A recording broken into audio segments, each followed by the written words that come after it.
ओम नमो भगवते वासुदेवाय नमः। आपका दिन मंगलमय हो और भगवान राधा कृष्ण की कृपा आप और आपके परिवार पर सदा सर्वदा बनी रहे। कल की वीडियो में हमने श्रवण किया पुरुषोत्तम मास व्रत के उद्यापन विधि के बारे में। श्रवण कीजिए आज की कथा का। जय श्री हरि। अब उद्यापन के पीछे व्रत के नियम का त्याग कहते हैं। वाल्मीकि मुनि बोले, संपूर्ण पापों के नाश के लिए गरुड़ ध्वज भगवान की प्रसन्नता के लिए धारण किए व्रत नियम का विधि पूर्वक त्याग कहते हैं। हे राजन, नक्त व्रत करने वाला मनुष्य समाप्ति में ब्राह्मण को भोजन कराए और बिना मांगे जो कुछ मिल जाए उसको खाकर रहने में स्वर्ण दान करना। अमावस्या में भोजन का नियम पालन करने वाला दक्षिणा के साथ गोदान देवे और जो आंवला जल से स्नान करता है वे दही अथवा दूध का दान देवे। हे राजन, फलों का नियम क्या है तो फलों का दान करे। तेल का नियम किया है अर्थात तेल छोड़ा है तो समाप्ति में घृत दान करे और घृत का नियम किया है तो दूध का दान करे। हे राजन, धान्यों के नियम में गेहूं और शाली चावल का दान करे। हे राजन, यदि पृथ्वी में शयन का नियम किया है तो रुई भरे हुए गद्दे और चांदनी के सहित अपने को सुख देने वाले तकिए आदि रखकर शया का दान करे। वे मनुष्य भगवान को प्रिय होता है जो मनुष्य पत्र में भोजन करता है वे ब्राह्मण को भोजन करावे। घृत चीनी का दान करे। मौन व्रत में स्वर्ण के सहित घंटा और तिलों का दान करे। सप्तनिक ब्राह्मण को घृत युक्त पदार्थ से भोजन कराए। हे राजन, नख तथा केशों को धारण करने वाला बुद्धिमान दर्पण का दान करे। जूतों का त्याग किया है तो जूते का दान करे। लवण के त्याग में अनेक प्रकार के रसों का दान करे। दीप त्याग किया है तो पात्र सहित दीपक का दान देवे। जो मनुष्य अधिक मास में भक्ति से नियमों का पालन करता है वे सर्वदा वैकुंठ में निवास करता है। तांबे के पात्र में घृत और स्वर्ण की वत्ती रखकर दीपक का दान करे। व्रत की पूर्ति के लिए पलमात्र का ही दान देवे। एकांत में वास करने वाला 8 घंटों का दान करे। वे घट स्वर्ण के हों या मिट्टी के, उनको वस्त्र और स्वर्ण के टुकड़ों के सहित देवे और मास के अंत में छाता जूता के साथ 30 मोदक का दान करे और भार ढोने में समर्थ बैल का दान करे। इन वस्तुओं के ना मिलने पर अथवा यथोक्त करने में असमर्थ होने पर हे राजन, संपूर्ण व्रतों की सिद्धि को देने वाला ब्राह्मणों का वचन कहा गया है अर्थात ब्राह्मण से सुफल के मिलने पर व्रत पूर्ण हो जाता है। जो मलमास में एक अन्न का सेवन करता है वे चतुर्भुज होकर परम गति को पाता है। इस लोक में एक अन्न से बढ़कर दूसरा कुछ भी पवित्र नहीं। एक अन्न के सेवन से मुनि लोग सिद्ध होकर परम मोक्ष को प्राप्त हो गए। अधिक मास में जो मनुष्य रात्रि में भोजन करता है वे राजा होता है। वे मनुष्य संपूर्ण कामनाओं को प्राप्त करता है, इसमें जरा भी संदेह नहीं। देवता लोग दिन के पूर्णाम में भोजन करते हैं तो मुनि लोग मध्याह्न में भोजन करते हैं। अपराह्न में पितृगण भोजन करते हैं, इसलिए अपने लिए भोजन का समय चतुर्थ प्रहर का कहा गया है। हे नराधिप, जो सब बेला को अतिक्रमण कर चतुर्थ प्रहर में भोजन करता है, हे जनाधिप, उसको ब्रह्म हत्यादि पाप नाश हो जाते हैं। हे महिपाल, रात्रि में भोजन करने वाला समस्त पुण्यों से अधिक पुण्य फल का भागी होता है और वे मनुष्य प्रतिदिन अश्वमेघ यज्ञ के करने का फल प्राप्त करता है। भगवान के प्रिय पुरुषोत्तम मास में उर्द का त्याग करे। वे उर्द छोड़ने वाला समस्त पापों से मुक्त होकर विष्णु लोक को जाता है। जो पातकी ब्राह्मण होकर यंत्र में तिल पेरता है, हे राजन, वे ब्राह्मण तिल की संख्या के अनुसार उतने ही वर्ष पर्यंत रौरव नरक में वास करता है, फिर चांडाल योनि में जाता है और कुष्ठ रोग से पीड़ित होता है। जो मनुष्य शुक्ल और कृष्ण पक्ष की एकादशी तिथि में उपवास करता है वे मनुष्य चतुर्भुज हो गरुड़ पर बैठकर वैकुंठ लोक को जाता है और वे देवताओं से पूजित तथा अप्सराओं से सेवित होता है। एकादशी व्रत करने वाला दशमी और द्वादशी के दिन एक बार भोजन करे। जो मनुष्य देव विष्णु भगवान के पीर तीर्थ व्रत करता है वे मनुष्य स्वर्ग को जाता है। हे राजन, सर्वदा भक्ति से कुशा का मुट्ठा धारण करे, कुछ मुट्ठी का त्याग न करे। जो मनुष्य कुशा से मलमूत्र कफ रुधिर को साफ करता है वे विष्ठा में कृम योनि में जाकर वास करता है। कुशा अत्यंत पवित्र कहे गई हैं, बिना कुशा की क्रिया व्यर्थ कही गई है, क्योंकि कुशा के मूल भाग में ब्रह्मा और मध्य भाग में जनार्दन वास करते हैं। कुशा के अग्र भाग में महादेव वास करते हैं, इसलिए कुशा से मार्जन करें। शूद्र जमीन से कुशा को ना उखाड़े और कपिला गो का दूध न पिए। हे भूपते, पलाश के पत्र में भोजन न करें। प्रणव मंत्र का उच्चारण ना करें, यज्ञ का बचा हुआ अन्न ना भोजन करें, शूद्र कुशा के आसन पर ना बैठें, जनेऊ को धारण ना करें और वैदिक क्रिया को ना करें। यदि विधि का त्याग कर मनमाना काम करता है तो वे शूद्र अपने पितरों के सहित नरक में डूब जाता है, 14 इंद्र तक नरक में पड़ा रहता है, फिर मुर्गा, सूकर, बानर योनि को जाता है। इसलिए शूद्र हमेशा प्रणव का त्याग करे। हे भूमि, शूद्र ब्राह्मणों के नमस्कार करने से नष्ट हो जाता है। हे महाराज, इतना करने से व्रत परिपूर्ण कहा गया है, अथवा ब्राह्मणों को दक्षिणा ना देने से मनुष्य नरक के भागी होते हैं। व्रत में विघ्न होने से अंधा और कोढ़ी होता है। हे भूप, मनुष्यों में श्रेष्ठ मनुष्य पृथ्वी के देवता ब्राह्मणों के वचन से स्वर्ग को जाते हैं। हे भूप, इसलिए कल्याण को चाहने वाला विद्वान मनुष्य उन ब्राह्मणों के वचनों का उल्लंघन ना करे। ये मैंने उत्तम कल्याण को करने वाला, पापों का नाशक, उत्तम फल को देने वाला, माधव, भगवान को प्रसन्न करने वाला, मन को प्रसन्न करने वाला धर्म का रहस्य कहा। इसका नित्य पाठ करें। हे राजन, जो इसको हमेशा सुनता है अथवा पढ़ता है वे उत्तम लोक को जाता है, जहाँ पर योगीश्वर हरि भगवान वास करते हैं। ओम नमो भगवते वासुदेवाय नमः। वामन अवतार की कथा। विरोचन के बाद उसका पुत्र बलि गद्दी पर बैठा। क्षीर सागर के मंथन के समय उच्च श्रेवा नामक जो घोड़ा पैदा हुआ था उस पर बलि ने अधिकार किया। राक्षसों के शिल्पी मय ने उसके लिए थल, जल व गगन में विचरण कर सकने वाला वाहन बनाकर दिया। अमृत की प्राप्ति में राक्षसों के साथ जो अन्याय हुआ उसका बदला लेने के विचार से बलि देवताओं के साथ लड़ने को तैयार हो गया।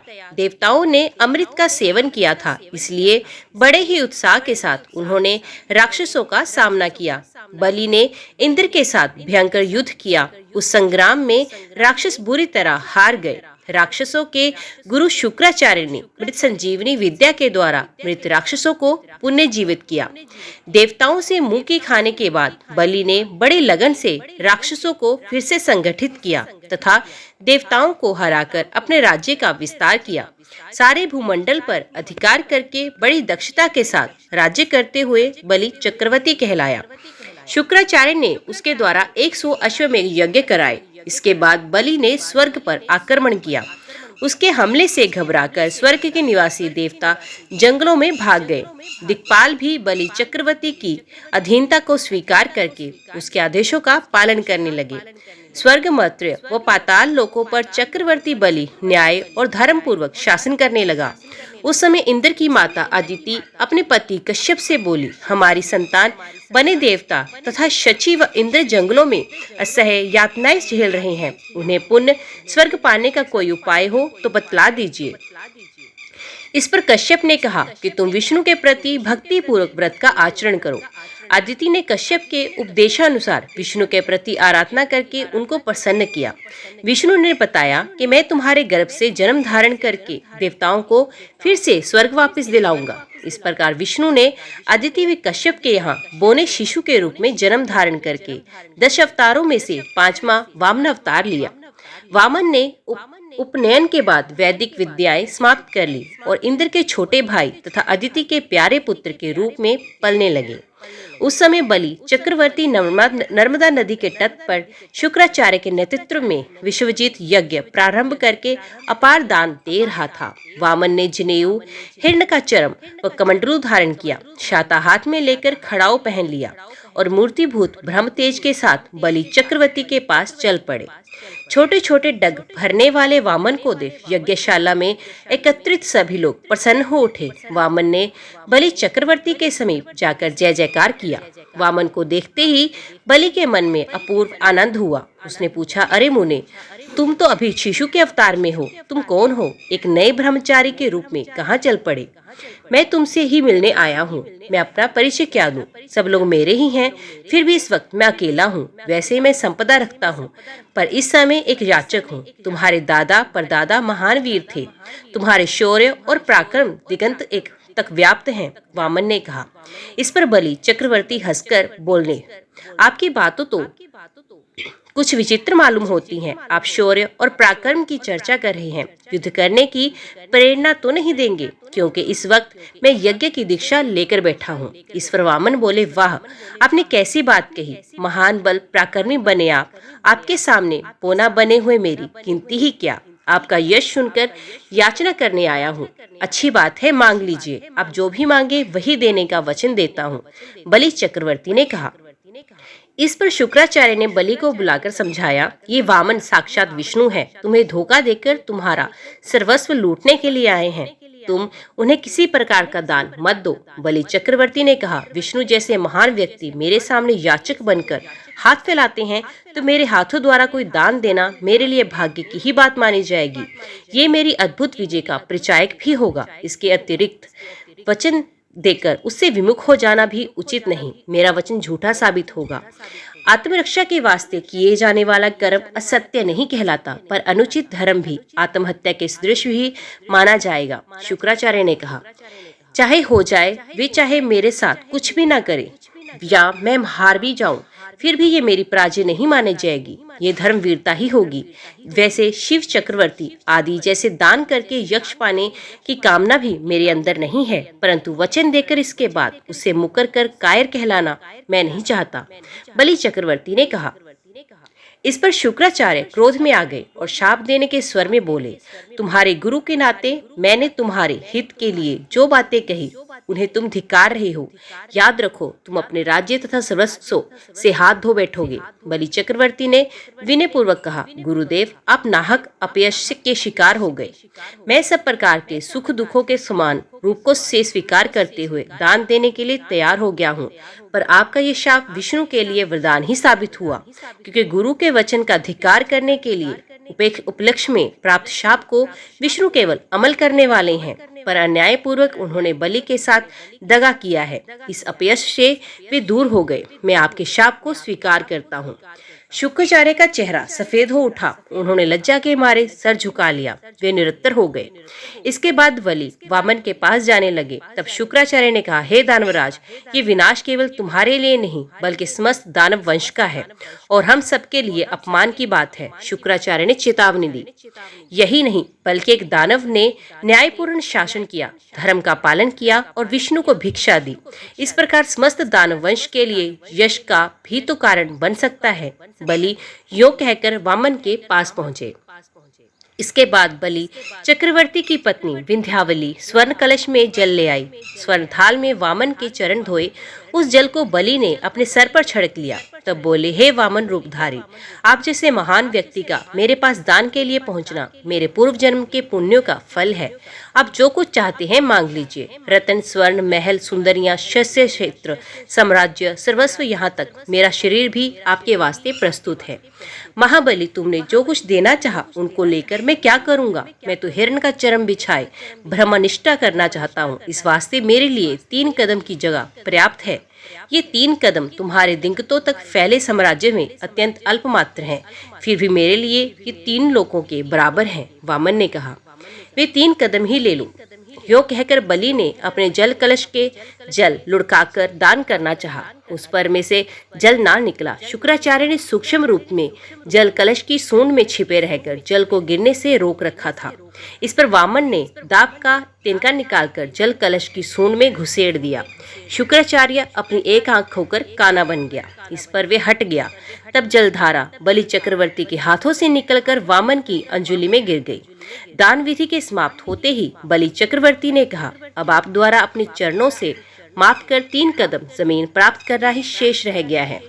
वामन ने झट इधर उधर घूमकर विश्व रूप धारण किया। लंबे, चौड़े एवं ऊंचाई के साथ नीचे, मध्य व ऊपर माने जाने वाले 3 लोकों पर व्याप्त हो गए। एक डग से उन्होंने सारी पृथ्वी को मापा। त्रिविक्रम विष्णु के चरण की छाया में सारे भूतल पर पल भर के लिए गहन अंधकार छा गया। इसके बाद आकाश को मापा। उस वक्त सूर्य, चंद्र, नक्षत्र मंडल आदि उनके चरण से चिपके हुए रेणुओं की भांति दिखाई दिए। तब ब्रह्मा ने अपने कमंडलों के जल से विष्णु के चरणों का अभिषेक किया। विष्णु के चरण से फिसलने वाला जल आकाश गंगा का रूप धारण कर स्वर्ग में मंदाकिनी के रूप में प्रवाहित हुआ। वामन रूपी त्रिविक्रम ने बलि से पूछा, हे बलि चक्रवर्ती, बताओ मैं तीसरा कदम कहाँ रखूं? हे त्रिविक्रम, लीजिए ये मेरा सर, इस पर अपना चरण रखिए। यूं कहकर बलि चक्रवर्ती ने अपना सर झुका लिया। इस पर विष्णु ने अपने विश्व रूप को वापस लिया। फिर से वामन बनकर बलि के सर पर चरण रखकर बोले, बलि, पृथ्वी तथा आकाश को पूर्ण रूप से मापने वाला ये मेरा चरण तुम्हारे सर को पूर्ण रूप से माप नहीं पा रहा। उस समय प्रहलाद ने वहां पर प्रवेश कर कहा, भगवान, मेरा पोता आपका शत्रु नहीं है, उस पर अनुग्रह कीजिए। बलि चक्रवर्ती की पत्नी विंध्यावली ने कहा, वामनवर, मेरे पति का किसी भी प्रकार से अहित न हो, ऐसा अनुग्रह कीजिए।